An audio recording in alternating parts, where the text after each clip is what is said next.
Hi, can everybody hear me okay? Perfect. Lovely to have you all along for today's first session on building digital skills and capacity. As Amra said, I'm Alec, and I'm the Digital Skills Manager at Culture 24. So I'm just going to do like a really quick introduction, a little bit of framing for what we're going to be talking about this morning before passing on to Delphine and Louise. So at Culture 24, we've spent a lot of time thinking about digital skills and literacies. And we very much believe that digital skills are about the people. It's not about technology. We are part of a University of Leicester-led project called One by One. And over the last sort of 5 years, we've spent a lot of time thinking about developing, iterating approaches and our understanding of digital skills within the sector. And we very much had museum people at the heart of all of that work. And as part of that, we've developed a number of framings, and you can see one of those framings on the screen just there, the skills triangle. And that's the framing that very much is relevant to this morning, what we're going to be talking about today. Because through our work, we've understood that you can break down digital skills into 3 key elements. So what I'm going to do now is really quickly explain what those 3 elements are, give you some examples of what it might look like for you as individuals. And then what I'd really like you to do is when you get 5 minutes today, during a break or on your train ride home, use this framing to help break down your own digital skills. I promise it's nowhere near as scary as it might sound. So, first of all, what is a competency? So a competency is very much action-orientated. It's your ability to use a tool or a system, okay? A capability is how successfully you apply that competency to any given task. And then your literacy is your ability to sort of take a step back and really analyze and understand those capabilities and competencies that you're using. So I've got some GIFs, or GIFs, as some people who are incorrect like to call them, to help explain that. So anybody who has a little person in their life under the age of 5 will probably recognize that character. That character is Dougie. And Dougie is very much displaying his competency there. And this is a non-digital example. Dougie is using a hammer and nails and wood. So that's his competency, using the hammer, nails, and wood. And then the capability, here displayed by Homer from The Simpsons, is your ability to use that competency, your understanding of hammer, nails, and wood, to create something, to build something. So we're going to pretend that in this GIF, Homer's building a chair. So that's his capability, his ability to build something based on his competencies. And then finally, we have our literacies, which is our ability to take a step back and think to ourselves, was the chair that I've created fit for purpose? You know, in this GIF, our cat is falling off the chair. Maybe we should have made a rocking chair, or maybe we should have made a chair that was a little bit more stable. So you can see there how the capabilities, the competencies, and the literacies all sort of work together when you're doing any sort of activity. But as an example of a digital activity, if we think about using Twitter, our competency is our ability to use the platform. So our ability to create a tweet, use a hashtag, that sort of stuff. Our capability is our understanding of how to use the platform as an effective tool for marketing, for engaging with our audiences on the platform. And then our literacy would be our ability to sort of take a step back and think to ourselves, is Twitter the right platform for our museum? What audiences are we trying to reach? Do those audiences even use Twitter? So that's how it would relate to a digital skill. And the most important thing to remember is that not every individual needs to be able to do these 3 skills at one time. The important thing is that these 3 skills are covered by your organization, so that there are some people who might be more literacy focused, some people who might be more competency focused, and some people who might be more capability focused. So there's a bit.ly link there, which has a guide for how you can use this framing in your own time to break down your own digital skills. So if you'd like to follow that bit.ly link at some point and do the activity in that spare 5 minutes or on your train ride home, that would be great. The link will come back up again, but I've just got one last slide. So I've spent a lot of time, past 7 years, supporting people in the museum sector with their digital skills and their digital literacies. And I like to think that my job is sort of equal parts building skills, but also building confidence. Because digital skills and confidence are sort of intrinsically connected, because we need to have confidence in the platforms that we're using. We need to have confidence in our colleagues and our peers who might be supporting us. We need to have confidence in knowing what we know, but also confidence in the fact that we don't know everything and that that is absolutely okay. So really quickly, I just want to talk about one place where you can build that confidence, Digital Pathways. It's our free resource bank. We've got resources, toolkits, how-to guides on everything and anything related to digital skills and digital literacies. There's a QR code there. If you pop your camera phone up at it, it'll take you straight to the website, so you can check that out. But what I'm going to do now is pass on to our two speakers, because Delphine from the Heritage Alliance and Louise from the Museum of Freemasonry are going to be talking about how they understand digital skills, how they build digital skills within their organizations, and also, as a part of that, build confidence. So I'll pass over to Delphine first from the Heritage Alliance. Round of applause for Delphine.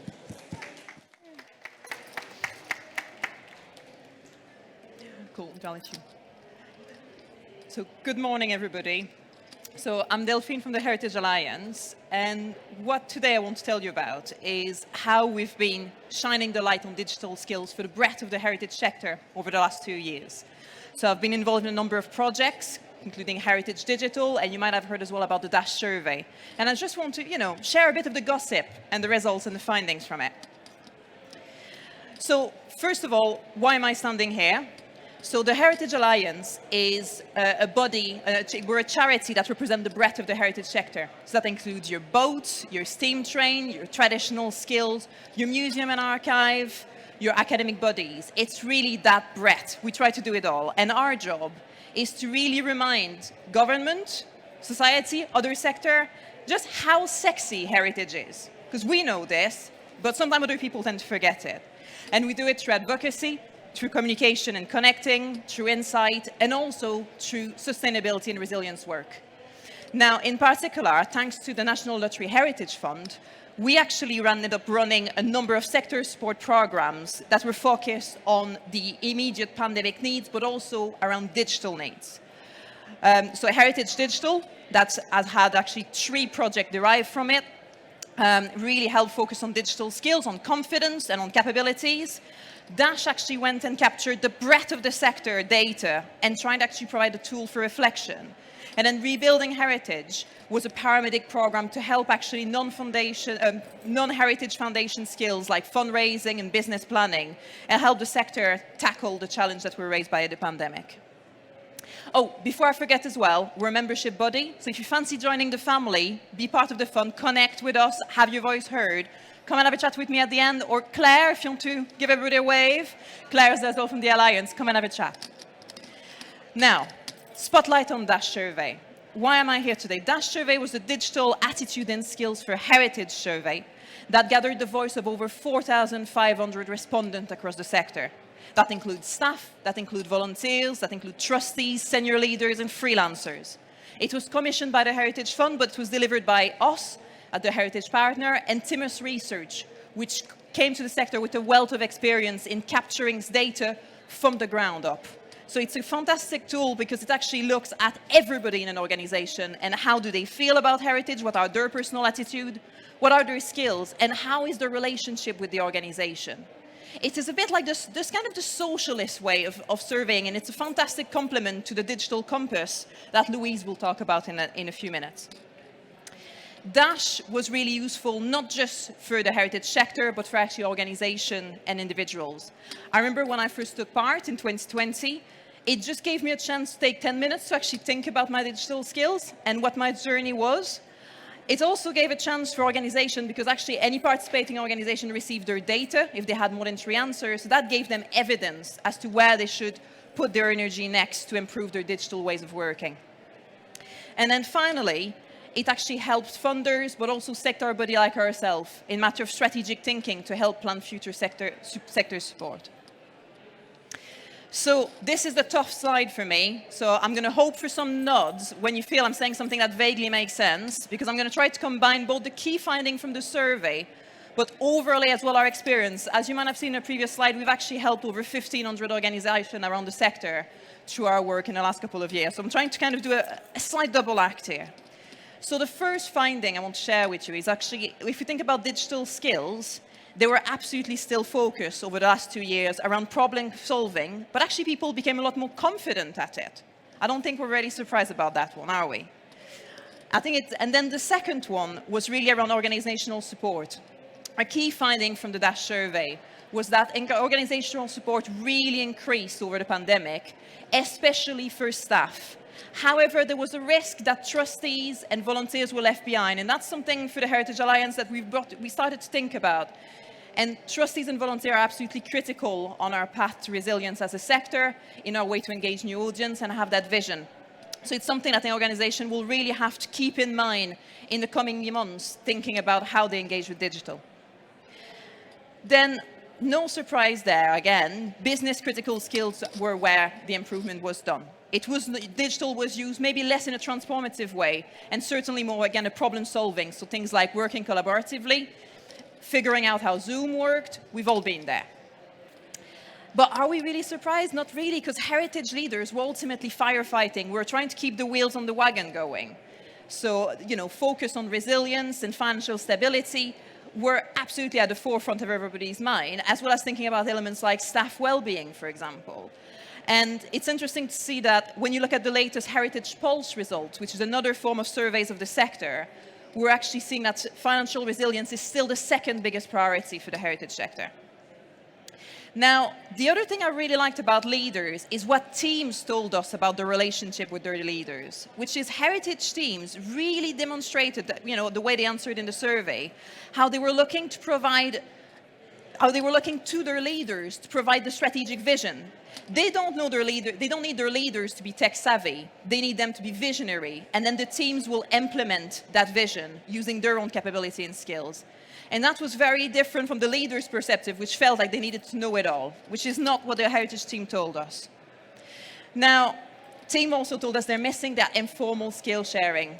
We all enjoyed sitting beside a cup of coffee with a colleague and trying to explain, oh, well, that's how I'm figuring this out. And that really was lost in the mix to digital and hybrid working. The other thing that's very positive is sector support absolutely did have a positive impact. DASH, as well as obviously individual evaluation program, demonstrated a really growth in confidence and capabilities for people taking part in those programs. However, there's still a lot of people that haven't had the capacity to take part in sector support.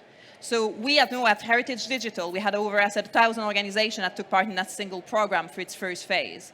But actually, when we look at the respondent of the DASH survey, only 12% of the respondent had the capacity to take part in training and sector training. So it just shows there's a lot of organizations that are still at the start of that journey. So ultimately, then that leads us to think about where are the needs? Well, the needs for individual and organization are actually unchanged and very, very similar to where they were when we look at our 2020 results for the DASH survey. Priorities are still around improving access to online resources, increasing audiences, improving IT infrastructures. What happened is the pandemic ultimately exacerbated existing challenge, but what we can be proud of is the sector really did demonstrate its capacity to pivot to digital. Now, the other cool thing I really enjoyed about the DASH survey is the digital personas that were created. So using a statistical technique, we actually were able to create 3 different personas that actually represent different kind of mindsets in the sector around digital. Now, I'm going to ask you all to do a little bit of audience participation if you want to try it. So if I'm describing a persona, if it sounds like you, can you raise your hand? They're all really useful personas. They're all valid. They all have a complementary function. I just want to see who's in the room. So the first persona is a digital indifferent. It's actually the largest group of people in the data set. The pragmatic digital user, don't be fooled thinking they don't know how to use digital. They use it a lot in their personal life. But actually, for them, it's a mean to an end. It's secondary to their job. So have I got any digital indifferent in the room? Anybody that raised their hand? Okay, fair enough. No digital indifferent. What about the digital generalists then? That's actually the second larger group in the data set. They're interested in the relevance of digital to their immediate role. And they're maybe not sure about their own skills, but what they're really good at is actually understanding what their organization's strategy is. And they will tend to be as well employed staff. Any digital generalists in the room? Right. Okay. Fantastic. Thank you. And then we've got the enthusiast. I'm going to raise my hand. I'm definitely one of those. Digital enthusiasts was the smallest group. They were across all job roles, so whether it's trustees, staff, leaders, volunteers. They're going to be really motivated about the benefit for digital. But the thing is, they don't always know how to support colleagues that, with more basic skills. They're going to be way ahead. And they can get frustrated, I certainly can do, with sometimes the lack of buy-in to invest in better use about digital. The thing with those people, they're your amazing linchpin. They have the power to lead from the front within your organization. So any digital enthusiast in the room, right, try to look at somebody in the room. Keep your hands up for one more second, and then try to make eye contact with somebody, and then exchange once you finish this chat, because you're probably going to find a lot in common there. But don't just take my word for it. We actually ran a workshop in Northern Ireland based on the Dash report finding, and we asked actually participants that were grouped by personas how they would present their personas. And I just thought it would be quite nice to look at this. Digital indifferent were telling us about password gate, how frustrated they got around password. The digital generalist, they really saw themselves as a jack of all trade, master of some. And then, you saw the digital enthusiasts. They really saw themselves as the opportunity to make life easier, better. They want to illustrate. They want to communicate. A lot of enthusiasm going on there. Now, I'm nearing the end of the presentation. I just want to bring in 4 takeaways that, I got from getting involved in Heritage Digital, but also the Dash survey. So the first thing is thinking, how does digital fit in your team's journey? So do you talk about it when you recruit? Do you talk about it when you do your annual reviews or when you do your one-to-ones catch-up with team members? Just make sure that it becomes in the open a subject of conversation and that you invest in people rather than just thinking about what's the problem that we need to fix. The second thing is talking about perspective. Your volunteers, your trustees are absolutely critical in your organizations. Just make sure that they're brought in that journey as well. And don't forget freelancers. Freelancers are the ones that actually the highest digital skills. And if we actually all spent a little bit of time embedding some of those skills in our organization, it would raise the level straight away. Then creating informal spaces for skill exchange is definitely something I think everybody is craving for. Whether it's in a team meeting, a skill swap, once a month, just have a think, how can you just make that happen? We've done it recently at the end of a team meeting. I said, has anybody figured out something cool? And we all learned about a new way to use Canva. And actually, it really made my job easier as a result. And finally, there's help at hand. There's a lot of resource out there. So I just want to highlight those for a second. First of all, let's start with Alec Digital Babies, Digital Pathways. So he's already told you about it. It's a fantastic set of resource to help for museum people to understand all things digital. So that is brilliant. Then we've just launched the Digital Heritage Hub, which actually look at answering across 4 teams, medium-sized and small heritage organizations, more pressing and frequently asked questions, whether it's around copyright, creating content, creating a strategy. It's all in there. And out of those, so we've actually answered as the Heritage Digital Consortium 25 questions, and we created 40 resources. So there's a lot in there. And then my personal favorite is going to have to be the Heritage Digital Academy. That's actually sets of free courses for small and medium organizations focused on innovation, on enterprise, and on organization planning. And there's, at the moment, 2 sets of 4-session course on making a plan for digital, which is brilliant once you just want to kind of get your head around the strategy element. And the other one is around designing digital services, so think about user engagement. And those are all free. They're for the heritage sector. And also, there's obviously a number of templates, standalone tools, webinars, it's all in there. So look at those 3 resources. The other place to look for is the Digital Skill for Heritage page for the Heritage Fund. The Heritage Fund has been really the catalyst of a lot of those resources. And they've got a fantastic page that summarizes everything. I've only picked 3, but there's so much more out there. So just to finish on the point that Alec was saying, ultimately, I recently was in Northern Ireland, as I was saying, delivering workshop, and people said, like, isn't it great to talk about digital face-to-face? Yeah, because actually, ultimately, digital is about people, not about tech. Thank you, and over to you, Louise.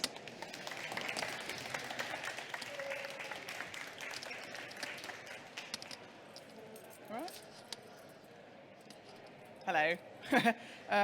My name's Louise Pichel. I'm the Archivist Digital Lead at the Museum of Freemasonry. We're based in Covent Garden in Freemasons Hall.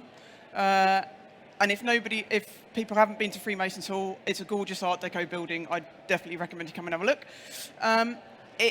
Our collections include objects, books, archives on all aspects of Freemasonry from all over the world for the last 300 years. I'm here to talk about the work we've been doing to grow our digital capacity through our wider digital strategy. I'll take you through how we went about doing it, where we are now, and some top tips for doing it if you wanted to have a go yourself. But before I start delving into all things digital, it's worth giving you a little bit of background on the team structure.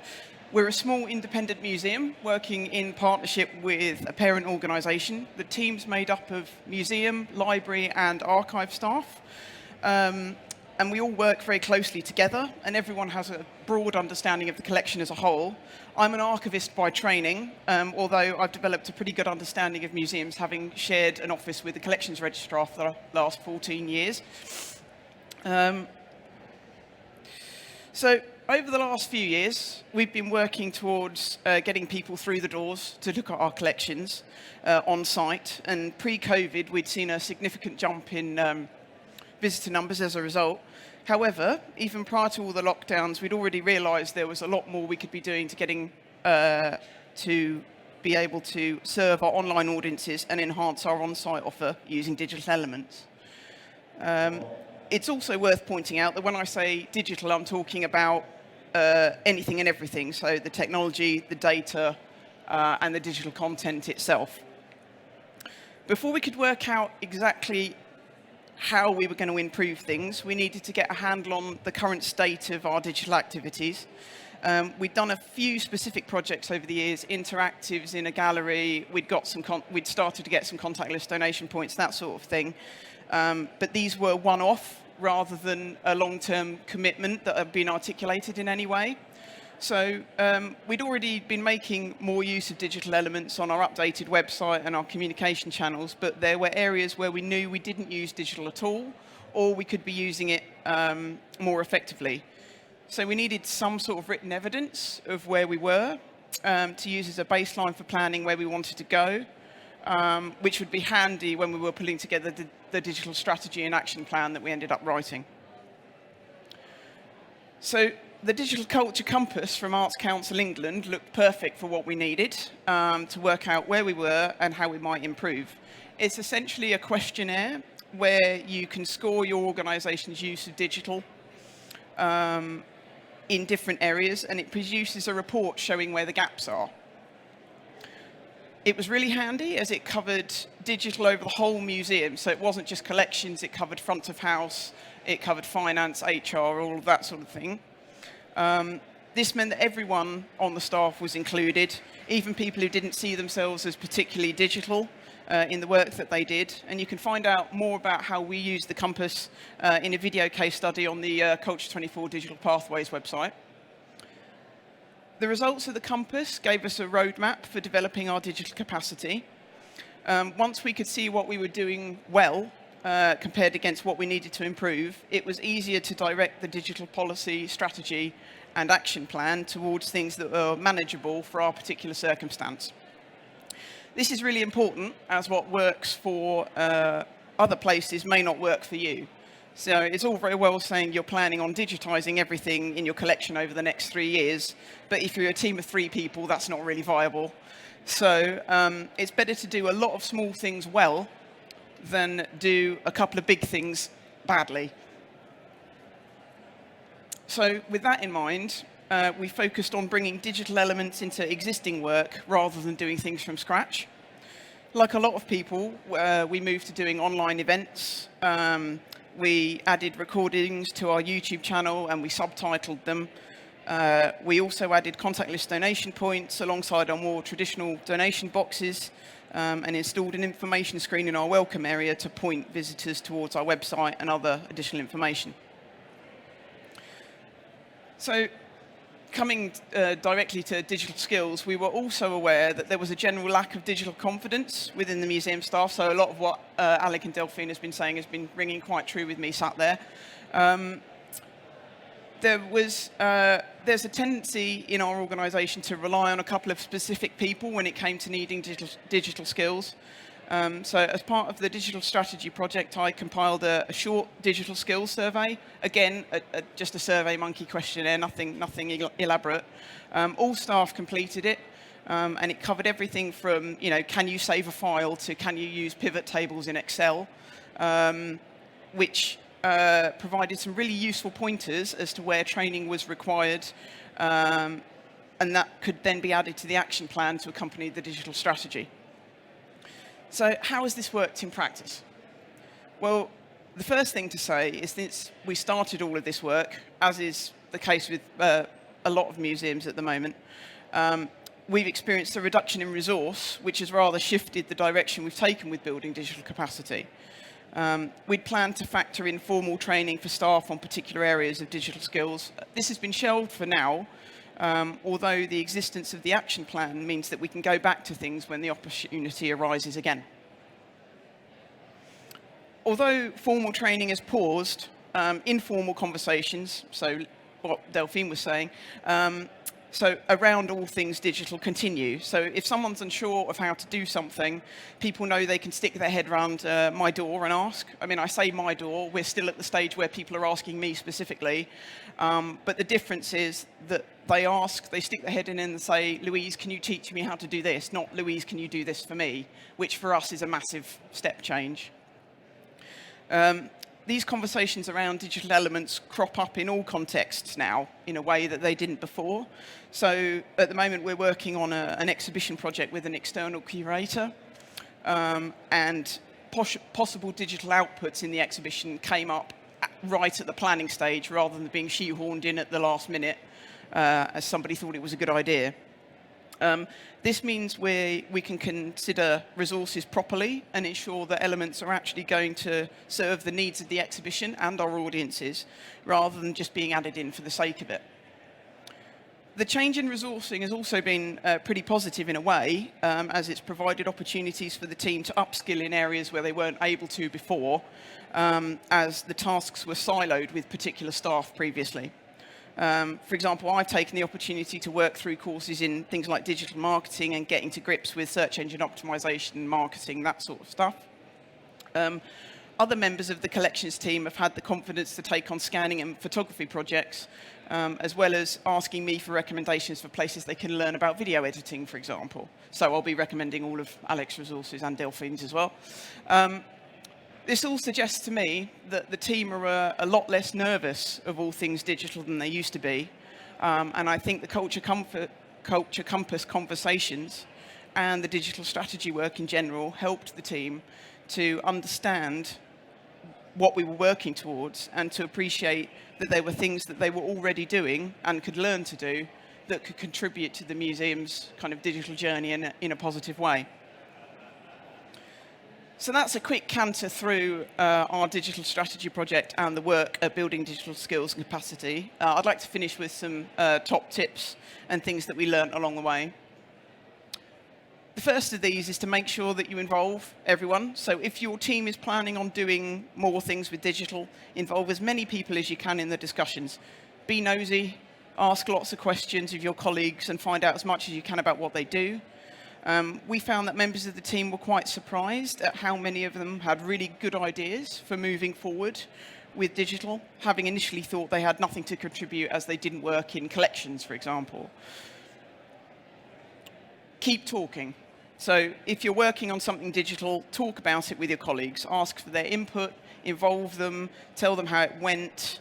Afterwards, the more people who know about digital developments, the more you can develop digital confidence and try new things.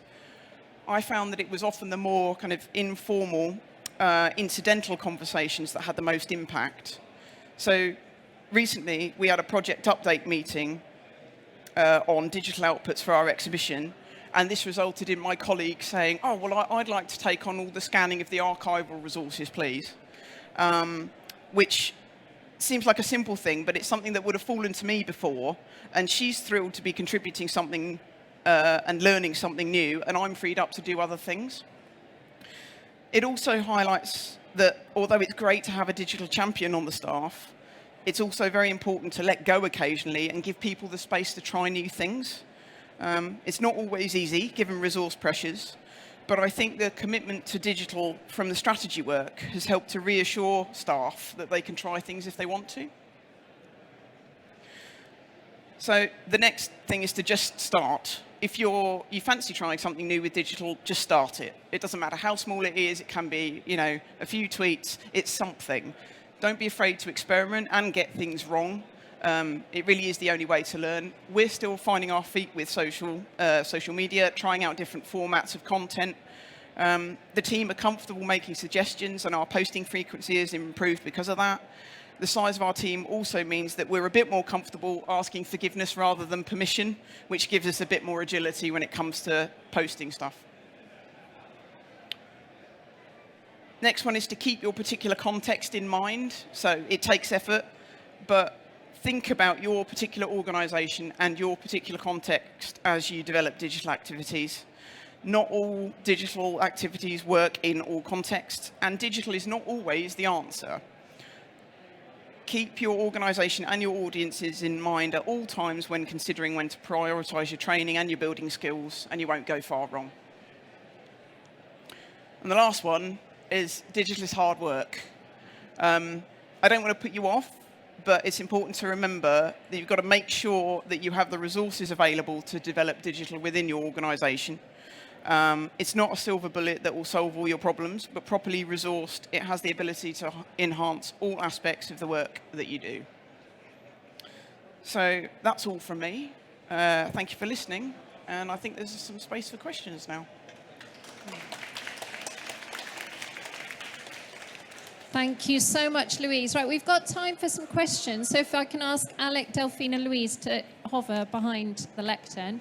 If you have a question, I need to come to you with the microphone so that everyone can hear it. So put your hand up. Any questions on that?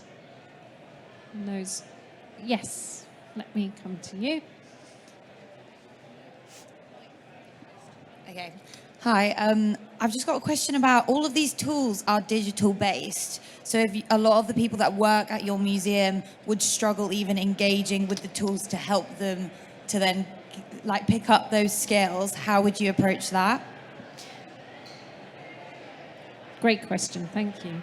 Who wants to take that first? I'll start.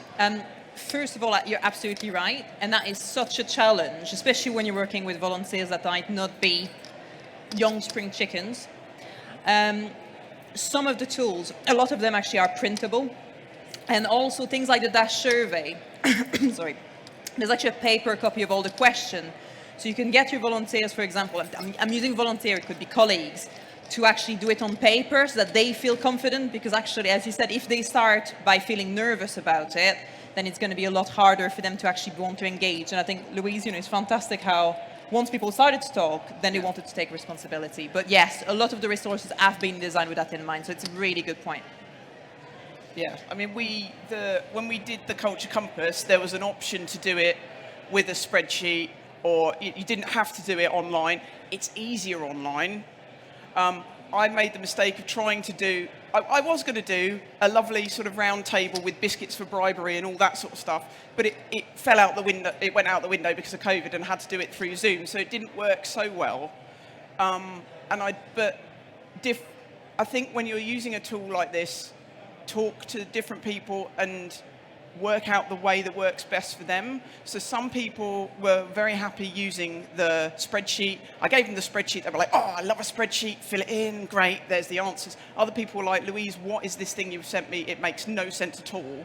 and I had to kind of sit with them and go through it. Just be prepared to adapt your approach, and something should kind of come from that.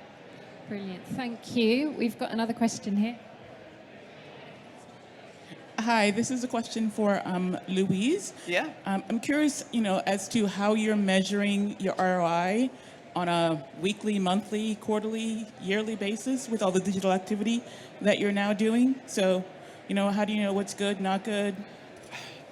We're working on it, is the answer. We're not. We have KPIs like everybody does. So we know that more people are looking at our social media. We know what our kind of interactions are. We're not doing it consistently at the moment. Is the answer. We know where to look. I compile a report every month about where our audiences are, where our growth is. We're starting with being We're starting with being reactive because we are finding our feet. Eventually, I'm hoping that we're going to be able to kind of target stuff and say that we know that, and be more specific about what we're doing. But at the moment, it's kind of, so I know that if I post at this time, we get more people, and that's really more about our digital audiences rather than the capacity side of things. But I'm not sure that really answers your question. I think, yeah. Have Alec or Delphine, have you got any tips for that sort of more infrastructure, behind the scenes, internal stuff? So we actually last year we ran a action research project with, was it 48 museums, Emra? Give or take? Something like that, 40-something museums looking at measuring digital success. And what Louise was explaining just there is common across the majority of the heritage and museum sectors. So it's something that a lot of organizations are struggling with. The thing that is, whenever it comes to measuring success and KPIs and return on investment, is the importance of being really clear with what success is. A lot of the first stumbling blocks that organizations face is that they have a fairly woolly idea of what they want to achieve. And if your concept of what success is isn't clear, it's incredibly difficult to measure it, because you don't know what good looks like. So if you don't know what it is, what metrics do you need to measure that and understand whether or not it was successful? Great. Thank you very much.